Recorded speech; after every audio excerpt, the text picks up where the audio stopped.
Элизабет всегда мечтала о семье. И когда она узнала, что беременна, радость залила ее сердце. Ее муж Дэвид тоже был в восторге от этой новости. Они оба ждали ребенка так долго, и вот, наконец-то, судьба улыбнулась им.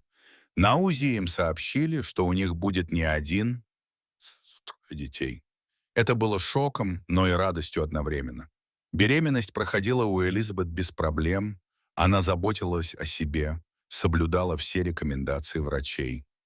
Дэвид каждый день бережно ухаживал за своей женой, заботился о ней и будущих детях. Они мечтали о том, как будут воспитывать своих троих детей, как будут проводить вместе время, создавать семейные традиции. И вот наступил день родов. Элизабет рожала в больнице, окруженная врачами и медсестрами. Наконец, когда все трое малышей появились на свет, она с волнением посмотрела на них. Но вместо радости и восторга в ее сердце зазвучали ноты смутного беспокойства. Трое детей были здоровыми и красивыми, но их темная кожа сразу бросалась в глаза. Элизабет посмотрела на Дэвида, и его лицо выразило неверие и гнев. Он не мог поверить, что его жена, белая женщина, родила троих темнокожих детей. В бешенстве. Он обвинил ее в измене и предательстве, не желая даже слушать объяснения. Элизабет была в отчаянии. Она не могла понять, как такое могло случиться. Она пыталась обратиться к нему, объяснить, что это их дети, что она его любит, но он был непреклонен. Дэвид ушел от нее, оставив ее одну с тремя младенцами. Прошли годы. Элизабет одна воспитывала своих троих детей. Она любила их безмерно, они были ее всем. Но боль в ее сердце от отсутствия мужа не проходила.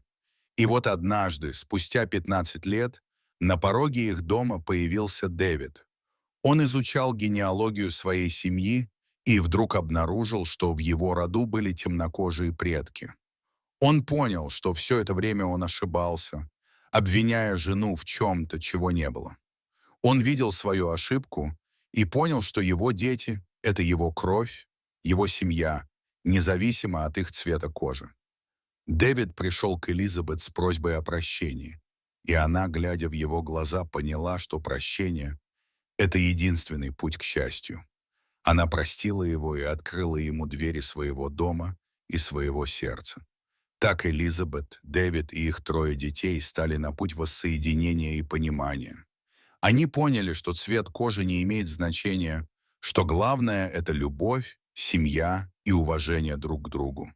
Их семейный портрет стал ярче и красочнее, потому что в нем было место для всех, и для белых, и для темнокожих, и для любви, которая смогла преодолеть любые преграды. Вот такая удивительная история. Дорогие друзья, если вам понравилось видео, поставьте лайк, а также подписывайтесь на канал, где найдете еще много интересного.